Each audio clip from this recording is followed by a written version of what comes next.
കട്ടൻ ചായ 141. കട്ടൻ ചായ 141 അധ്യായത്തിലേക്ക് ഏവർക്കും സ്വാഗതം.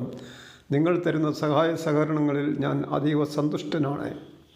എനിക്ക് 3119 സബ്സ്ക്രൈബേഴ്സിനെ തന്നതിൽ ഞാൻ നന്ദി പറയുന്നു.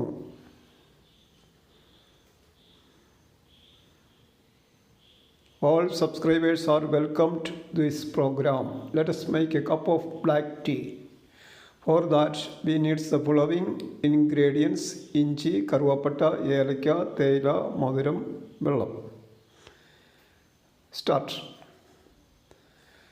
നമുക്ക് ടീക്ക് വുഡ് പെക്കർ എന്ന കമ്പനി നമുക്ക് തന്ന കട്ടിംഗ് ബോർഡിൻ്റെ മുകളിൽ എല്ലാ സാധനവും നമ്മൾ അറേഞ്ച് ചെയ്യുകയാണ്. എന്നെ സഹായിക്കുന്നതിന് വേണ്ടിയിട്ട് ഒരു സഹായി കൂടിയുണ്ട്. എല്ലാ സാധനവും എടുത്തു വയ്ക്കും. ആദ്യം ഓരോന്നോരോന്ന് എടുത്തു വയ്ക്കുകയാണ്. അതിനുശേഷം ഞാൻ അതിനെപ്പറ്റി കൂടുതൽ പറയാം. എങ്ങനെയാണ് ഇൻഗ്രീഡിയൻസ്